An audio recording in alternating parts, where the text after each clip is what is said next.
Welcome to the Athlete's Compass Podcast, your North Star for mastering endurance training and holistic health. Join us each week as renowned sports scientist and founder of Athletica.ai, Paul Laursen, along with athlete, coach, and sports scientist Marjaana Rakai, and coach and cyclist Paul Warloski, guide you through the maze of often confusing training principles. Make sure your compass is ready. Class is now in session. Hello and welcome to the Athlete's Compass, where we navigate training, fitness, and health for everyday athletes. Today, we're starting a discussion about female endurance athletes, and I am excited because it's a special episode for me as an older guy, because I really get to learn more about what's working for endurance training for the female athletes I work with. One of the things that I have learned in working with female athletes is that there is no one-size-fits-all approach in training that works. There's a quote that I've had on my wall at school when I was teaching by William Golding, he wrote Lord of the Flies, and he's a novelist and playwright. And he had this great quote. He said, "I think women are foolish to pretend they are equal to men," which is a great first line. They are far superior and always have been. Whatever you give a woman, she will make greater. If you give her sperm, she will make you a baby. If you give her a house, she will give you a home. If you give her groceries, she will give you a meal.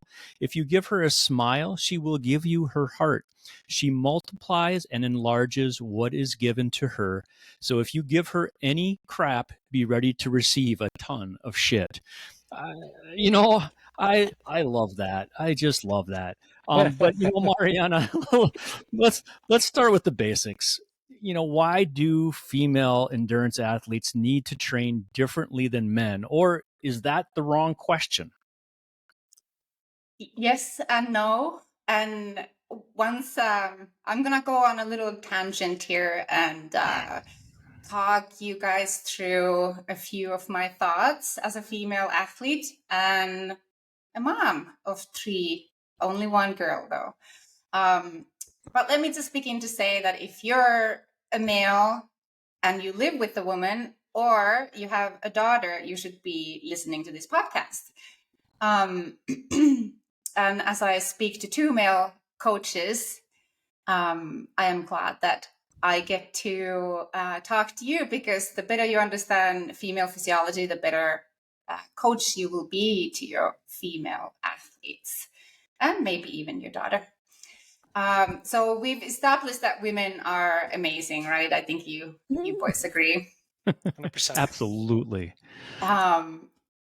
To answer your question, though, we really don't know if females should be training differently from men. But just by asking this question, you're like light years ahead of many other male coaches. And in fact, I found a really interesting research done, or it was an interview with over 1,000 Swedish and Norwegian female athletes, that shows that only 11% of those athletes spoke to their coaches about their menstrual cycles. So if you have 100 female athletes, only 11 of those will have the discussion with you. So 89 will not. And there you go. You coach them and you have no idea why they have skipped a workout because they are cramping on the bottom of a bed, or, they've lied about why they skipped a workout. So there's so many sources of little negative things that can, be affecting your relationship with your female coaches or female athletes. Yeah, and I'll just add that I have experienced sort of both, Marjaana. Like, women like yourself, no problem, very open about it, and others that seem that it's not something they necessarily want to talk about. And and of course, you can be a much more successful coach if you are aware and empathetic to the situation. Mm-hmm. Yeah, totally. Like ever since we get our periods, we're taught to suck it up. And life doesn't stop just because we're in horrible pain. We go through a lot of hassle and pain during our periods, but we still show up at school. We still show up at training. to our best ability, we are pretty amazing that way. But it doesn't really need to be that way when we're athletes. Like if we're thinking we're cramping so bad that we can barely walk, we need to think about, is it, conducive to do any hard training that day? So I just wanted to kind of emphasize the need to take that negativity out of the situation and maybe embrace the fact that female bodies are amazing and we can do incredible things. And it's really beautiful if you think about it. Female bodies are made to give you babies, correct? That's what Correct. that's what we're here for. And we have this beautiful opportunity to do that for almost 40 years, 35, 40 years, depending on the person. And each month we have that one chance. That's right. That's beautiful, right? Yeah. Why is it so negative? That is a good question. I don't, how did it become taboo? You know what I mean? And, exactly. I don't know. I think there just must have been an era and a time and it was our own other humans that went before us that somehow put a negative slant on this, that it was dirty or something like that, Mm-hmm. right? Mm-hmm. And it just shouldn't be talked about. But that's probably what we all grew up with, right? And now I think we're in a new era right now where, our children are probably growing up, and I know in my family, it's spoken about all the time. And my wife is a teacher in the community, and she's teaching sex ed, and she teaches these sorts of things. And I think we're starting to, we're changing as a society. But you're spot on that the old opinions are lingering, probably still, Marjaana. Mm-hmm. But they needn't be. They needn't have to. Yeah. They shouldn't. No. So let's talk about it. Let's talk about it. And maybe if I can just kind of set the scene a little bit, let's just bring everyone onto the same page from, like, what is the cycle, right? Like, what's happening? Mm-hmm. So we are talking about, let's bring some science in. We are talking about a generally 30-day cycle, but that's plus or minus 10 days, probably on either side or more. And that is one of the things that's interesting. I will also mention briefly that we are, to Marjaana's point, we at Athletica are very proactive in this area. We are conducting research with MiraCare, our partners. MiraCare is a fertility tracking device, and Marjaana, I know you were part of this study as well, and maybe you can highlight a little bit. But basically, it involved a morning urine sample where you would pee on a wand every morning, almost like we used to do with HRV for training, where you take a 1 minute sample of your heart rate variability in the morning. Well, with MiraCare, you just, with your first urination of the day, you pee on this wand, and then you insert it into the MiraCare tracker, and you get a variety of these different hormones that are at different concentrations throughout the cycle. Am I speaking correct there, Marjaana? Yes, and we did take HRV as well. That's right. Fantastic. Yep. Right. So we're doing the study. But anyways, you would get all of these various different hormones, from estrogen to progesterone, and some other ones, some luteinizing hormone and some other metabolites. But ultimately, we get these different phases, right? We get the like the follicular phase, right? This is the time when we're trying to create a follicle that is like, an egg and whatnot, and we're bringing this into down the fallopian tubes from the ovaries, and we're going to bring this into the area where it can be fertilized, right? And this time of the month is right in the middle, and it's called ovulation. And that's when that's the time when the magic happens, right? And we all come into this world. We're all here because of this, right? And this is kind of around the mid phase, this is when progesterone and estrogen are simultaneously high. And in the sporting world, it tends to be associated with personal bests. If you time your sprint event or even endurance event around this time, and then now we're shedding around the in the next phase, right? In the luteal phase, right? So this is, and then this again gets to the end of the cycle, and this is the bleed phase, and this is the menstrual phase, and this is when menstruation phase, and this is when you have your period, and then that cycle repeats itself with the various different hormones at different levels throughout. And yeah, again, I'm no massive expert in the field, but this is in general how the cycle is working, and there are effects across those different hormone phases. Marjaana. Right. And if we start looking at from a young age, right? So in puberty, women start getting these regular periods, and they are not regular in the beginning, so it might take some time. And oftentimes, young girls experience a lot of pain, like their menstrual, like the bleeding phase is very painful.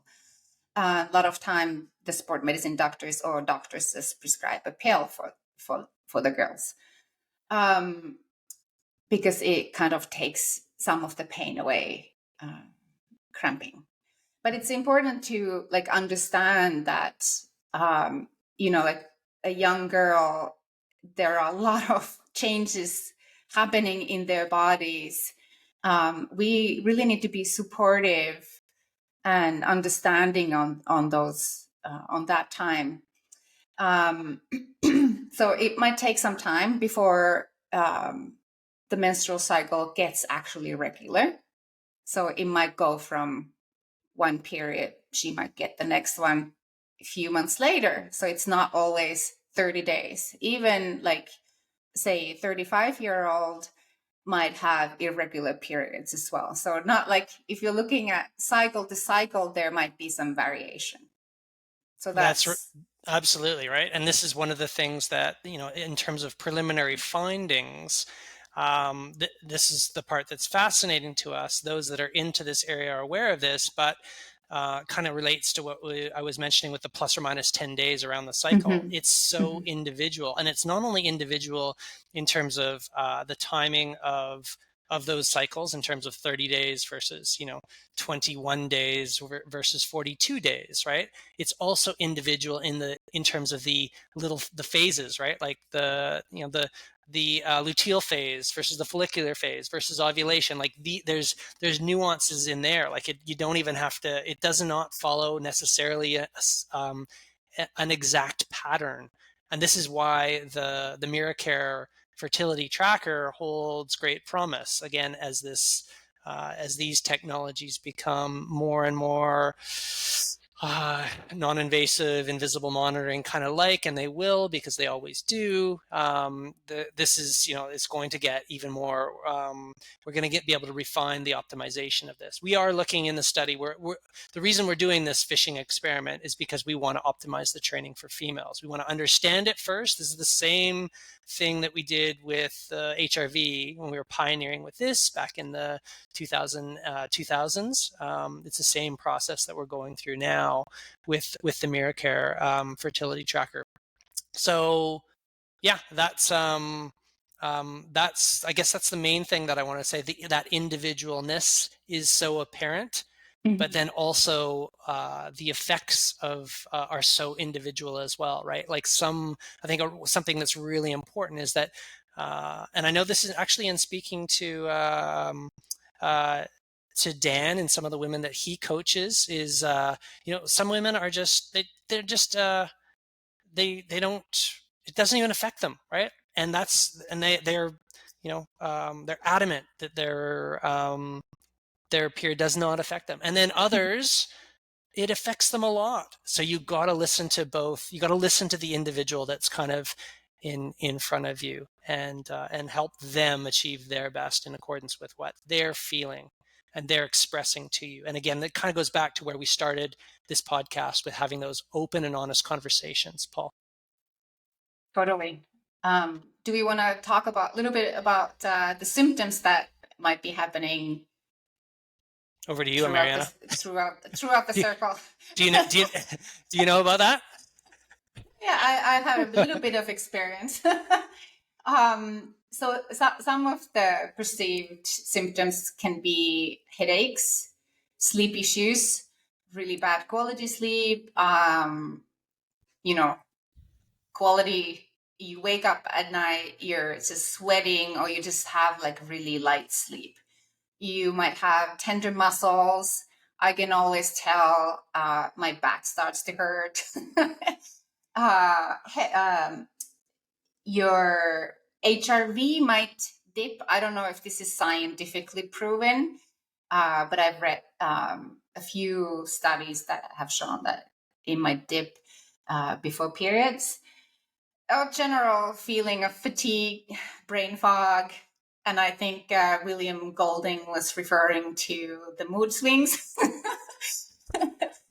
And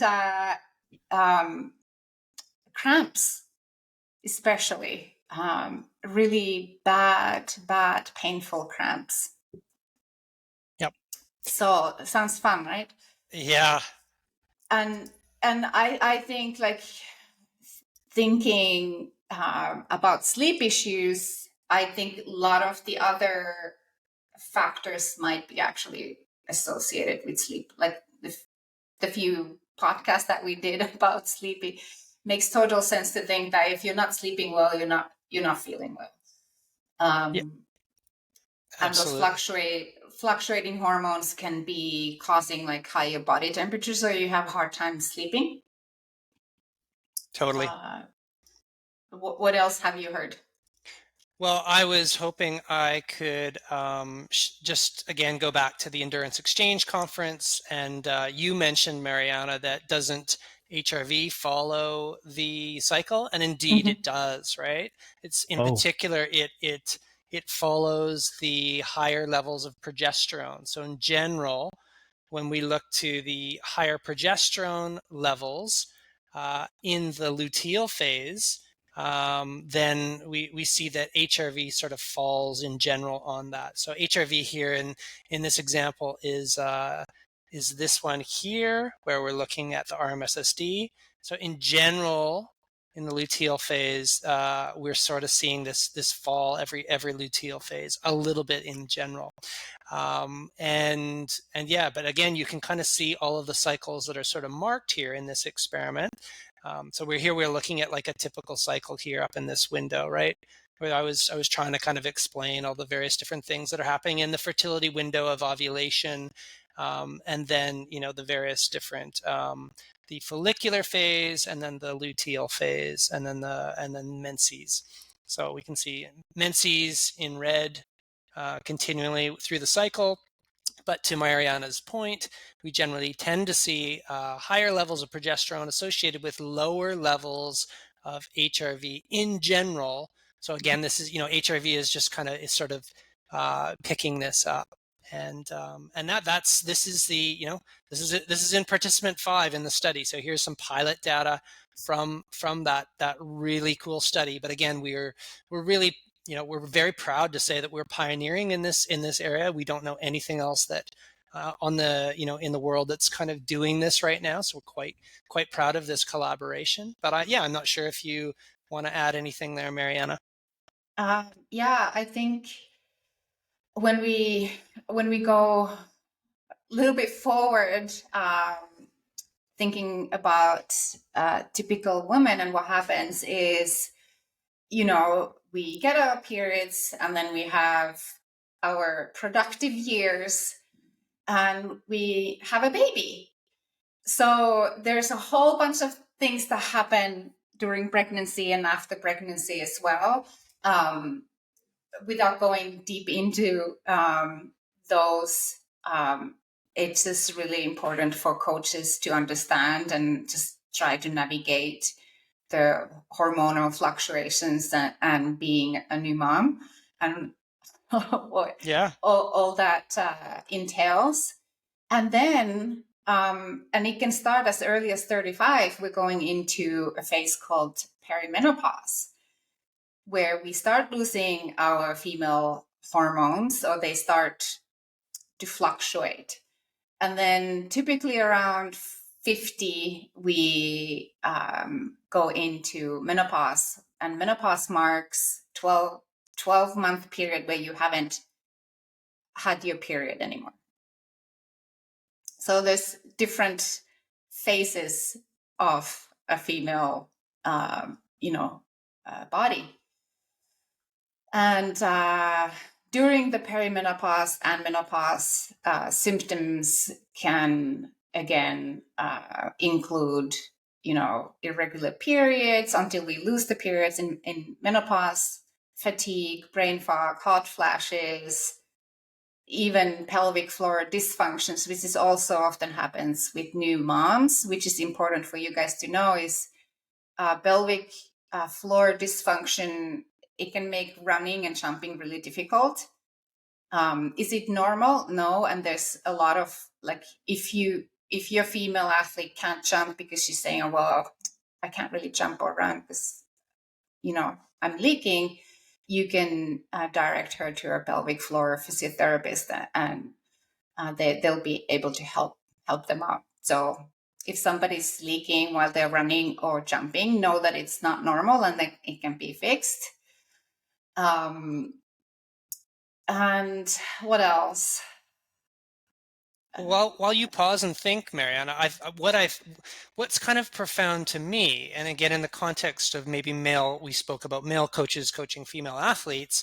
When we look to this, is every male coach out there aware of these different hormonal fluctuations that occur on a repeated cyclical basis, month in and month out, and how those different levels of estrogen and progesterone, because they affect moods, and they affect other physiological happenings in the body. And again, back to Marjaana's point, this is all with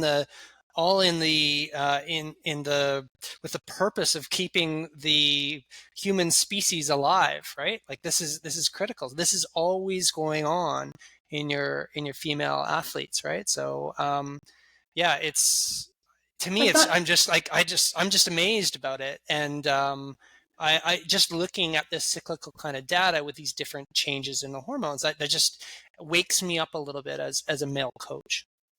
And I mean, you should, if you're a male coach and you don't know about this, don't be ashamed. Don't feel bad, because a lot of women don't do it either. There are a lot of female athletes that have never tracked their periods. They have no idea why they're feeling off. So, and I'm gonna come back to this, but tracking your period should be like first step. Yes. And for you as male coaches, the first step for you should be to open up the conversation. Hey, how is your period? Like, how is your menstrual cycle? What do you experience? And have you tracked it ever? And then, I think the first step for you is to open up the conversation. And then for the first step for the female athlete is to start tracking and understanding their symptoms. Yeah. Yeah. Well said, Marjaana. But I think I wanted to get to menopause because we have a great question from our listener. Paul, do you want to take that question? Yeah, it's from Kim Campbell, and she asks, as a 57-year-old age group Ironman distance athlete and newbie coach, I have completed long distances from 2015 through her menopause cycle, and I can see the errors throughout this journey, specifically made by coaches who don't understand the female physiology. Looking back, I can see where I went wrong, and she wants to use this in her coaching so it doesn't happen to others. But here's her questions. Can you see AI taking this into account, age and menopause, in the future and how each female who experiences these changes sometimes has no symptoms and trains quite happily with no repercussions. How could AI capture the need to rest more or perhaps adapt to doing an easier or lower intensity session? The same principles would apply to ovulating females, the question of when to train or at what intensity. Yeah, it's a great question. Maybe I'll start with that one, Marjaana. But basically, this is really the purpose of Athletica because you know, and I'm sure Paul will appreciate this as a and Marjaana appreciate this as a coach. There's so many potential inputs that we could have on any athlete's program, but it's sometimes hard to make sense of it all and to really decipher what's important data. But you're to your questions, Kim, like you've just identified here's something that matters all of a sudden, and it's like if it's mattering, then the signal should be made very strong. The interpretation should happen. The data should be synthesized accordingly, and a signal should go to you and your coach around that. And that's our mission with Athletica. That's what we aim to do. We aim to take these complex issues, to translate them, to synthesize them, and to then translate those into actionable insight and decisions for you as both athlete and coach. So that's the whole purpose of Athletica right there.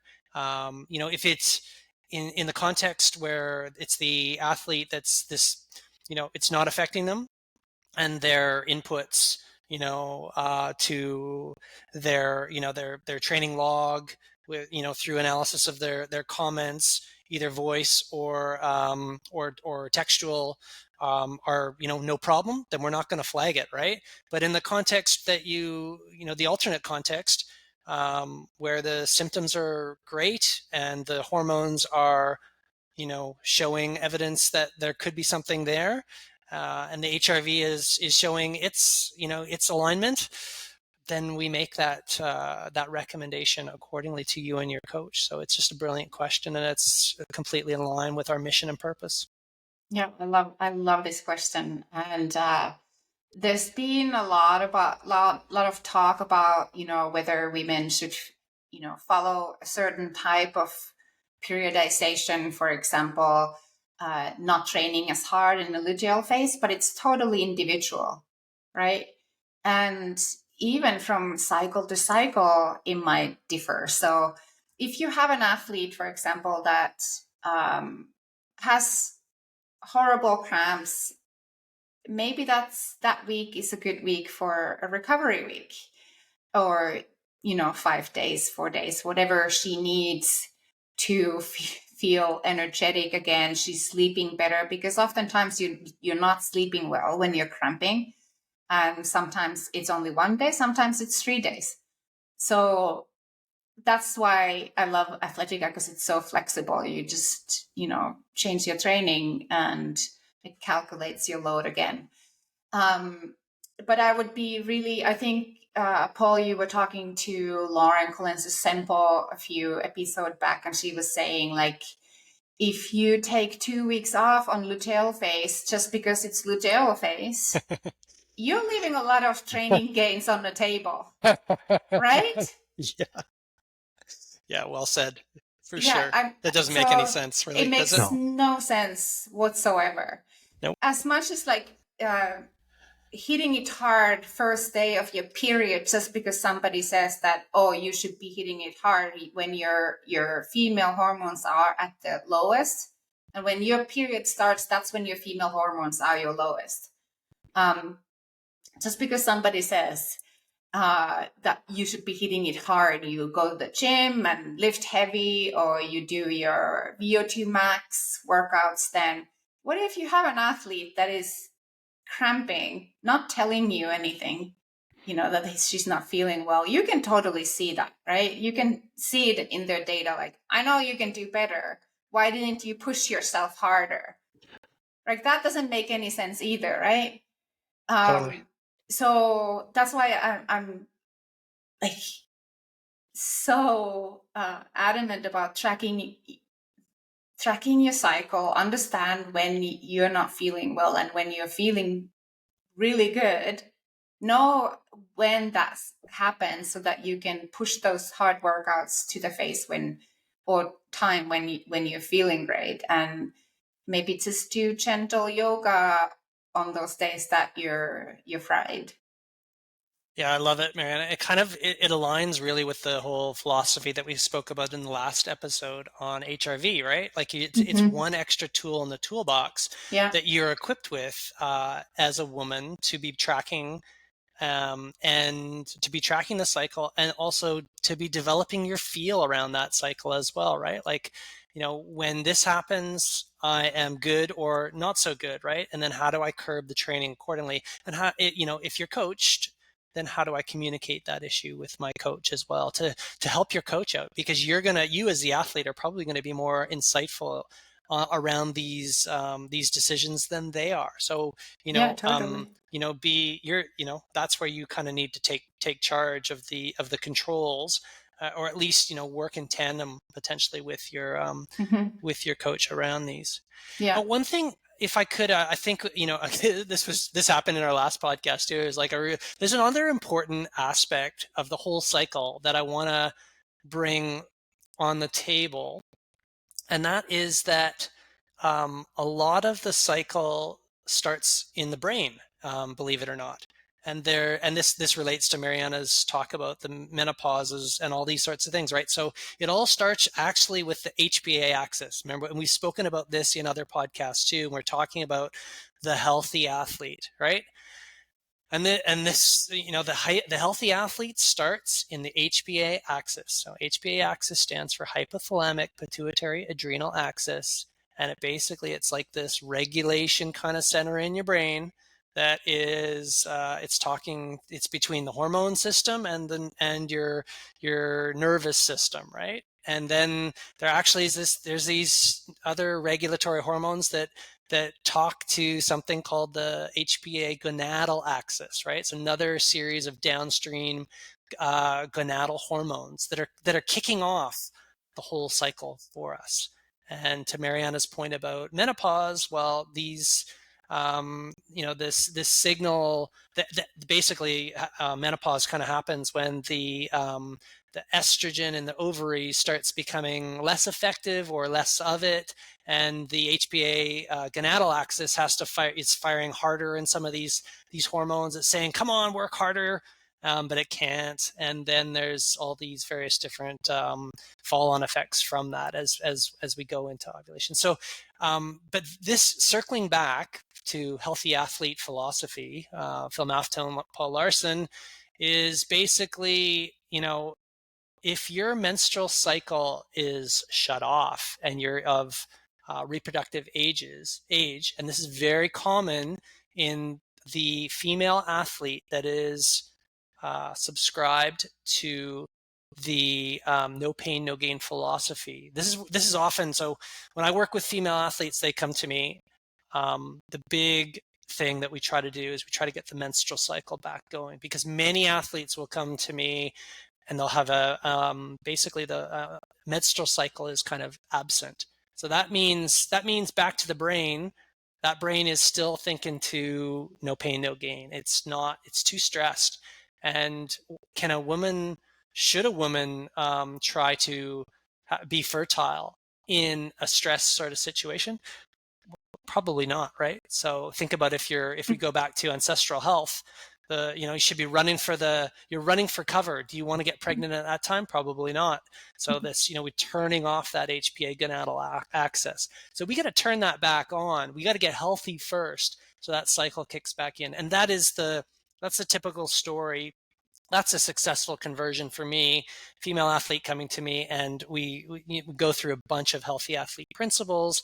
When that cycle, it's like it's like a indicator. It's like when the period kind of comes back and it's on a regular cycle, it's like hallelujah, right? Like that's it should be celebrated. Absolutely. Like that is awesome. And guys don't totally have, we actually do, and it's the males will have the same effect, and they will not be getting an erection in the morning. So that is to have a male erection in the morning is kind of like, that's the only equivalence of a tell, right? So because that means your testosterone levels are high, and that's, you know, that's your compass. that is our compass as a male. Yeah. And female as a compass is having a regular cycle. So there you go. That's and it's all down to the connection between the HPA axis and the HPA gonadal axis. So yeah, there you have it. But it's funny because a male erection is celebrated, but female periods are not. Yeah. and some, like, I think it's pretty wide culture within elite athletes that you should not be getting periods. You're not training hard enough if you're still getting periods. Like, this is a real thing. I've heard of that, which scares me, really. It really scares me too. It's crazy. And let me tell you why it scares me. Because if you're doing that, that means your estrogen levels are down, and that means your bone deposition is down as well. And I'm sorry, ladies, but you're ruining yourself for the future in terms of your bone mineral density. So that's really scares me. You're going to potentially run into osteoporosis in a later age because of that. I think that's the female athlete triad syndrome. Hip fracture and death. Early death. Right? Early death. Early death. It's crazy, and you're basically putting yourself into early menopause. Yeah, and you don't have to. This is the thing that so many females don't realize how good they can become with a normal, regular cycle, and unfortunately they've been fed a bunch of lies that they have to be a certain body mass, and they shouldn't be having a period, and nothing could be further from the truth. Again we're speaking about champions that we've coached from with the healthy athlete philosophy. Going back to Kim's question about menopause, I think each individual needs to try to navigate it the best they can. But, going into menopause, strength training becomes, even before going into perimenopause, strength training becomes so important. And I think a lot of women who are active and like to race, they are actually leaving some on the table when they are not doing strength training. Yep, absolutely. I mean, it's all the things we want, right? We want the strength trainings giving signals to the muscles to adapt and be strong and resilient, and it's also giving signals to the bone to lay foundation, to lay bone mineral density. There's and then all the various different other hormone profiles that are so key for health. Good sleep. I think sleeping is one of the difficulties that we see a lot of menopausal and even perimenopausal women tackle. And I was reading somewhere that drinking something really cold can help, because the hormones are, you're going through hot flashes, your body temperature is higher, then you gotta go to sleep and you're just soaking wet, sweating. So something, instead of drinking your hot tea, maybe have something cold to drink before bed can help. Absolutely. But I mean, just individual navigation, I think open communication with your coach, I think those are, the first steps to navigate menopause. Yep. And I just want to take this opportunity to thank the brave and forward-thinking women that have volunteered for that study with the MiraCare HRV for Training and Athletica collaboration. And again, thank you for your help. Just thank you for your help and being so willing to, provide this insight for everyone else and for allow us to be leaders. It's interesting, when I presented that slide at the Endurance Exchange conference, I had it moved me almost to tears because I had a standing ovation from the women in the audience who were moved by the fact that we were pioneering and doing research. Because as many women will know, they've been left out of sports science and coaching research for far too long, and it's about time that we righted that ship and did more work in this area. So we have another question from a Kim, but this one in Massachusetts. She would love to know how you approach training females through their cycles. And we've talked about this a little bit already. I understand the research says there's no evidence to align specific training at specific times. But for instance, I know recovery is different in the luteal phase, and I notice that my resting heart rate is always slightly higher and my HRV is slightly lower. Is there a best practice you would like to take with managing stress and recovery when it's different half the month from a physiological perspective? Any thoughts are greatly appreciated, and I love listening to the show. I love those kind of questions. Awesome. Well, I'll kick off first. I think Marjaana kind of covered that one. Don't take the luteal phase, the 2 week luteal phase off, and because you're going to be leaving a lot of performance on the table and training on the table if you do that. That being said,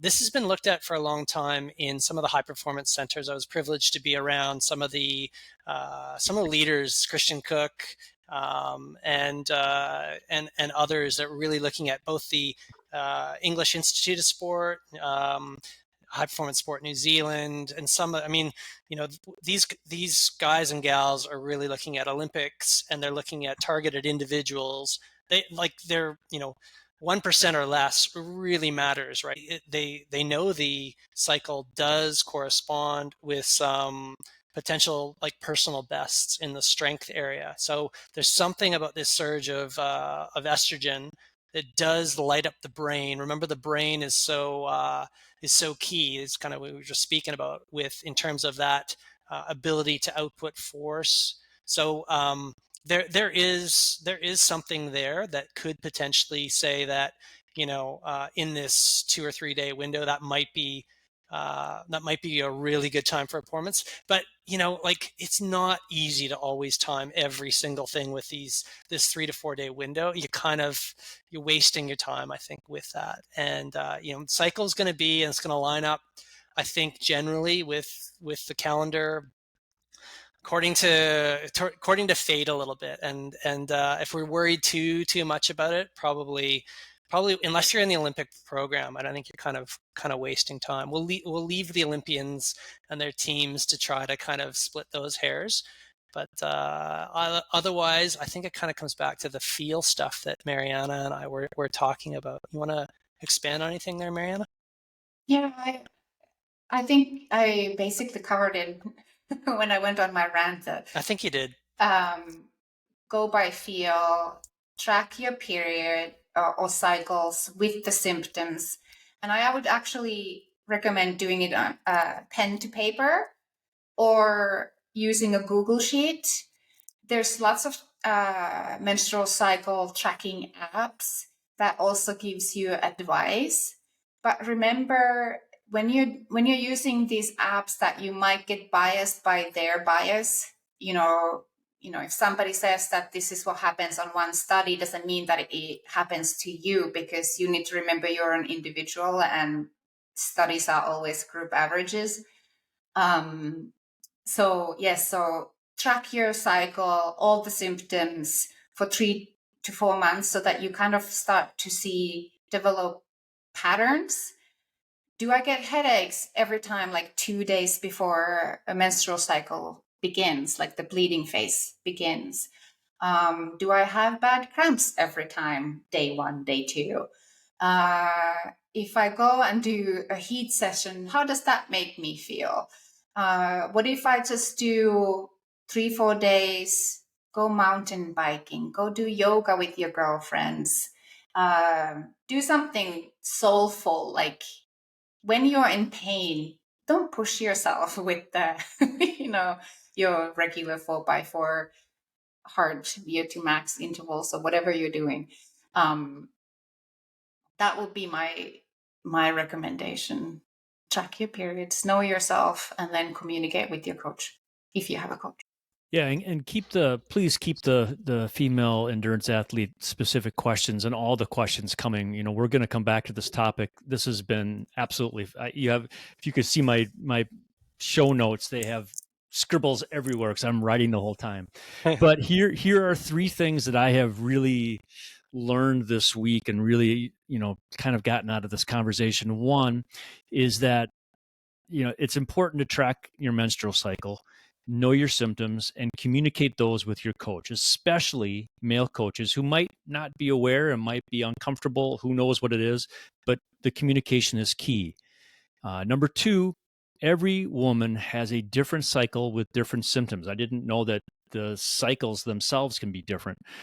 Each woman is an N of 1 with her own context, life, and training situation, and needs to treat it that way. And number 3, women can treat the stages of their menstrual cycle as any other situation that arises. For example, if cramps are bad, do what works for you. Listen to your body, maybe take the day off. In the end, you have to compete when the day comes. But other than that, it's a matter of treating the symptoms as you would any other symptom. That is all for this week. Thanks for listening, and join us next week for the Athlete's Compass. You can help us by asking your training questions in the comments. You can help us by liking and sharing the podcast, giving us 5-star reviews, and engaging with us on the social medias. For Marjaana Rakai and Dr. Paul Laursen, I am Paul Warloski, and this has been the Athlete's Compass podcast. Thanks for listening. We hope you enjoyed another episode of the Athlete's Compass podcast, your guiding light through the complex world of training for your endurance sport. For a deeper dive into the science, listen to our companion podcast, the Training Science Podcast, and check out the AI adaptive training platform, athletica.ai. Thanks.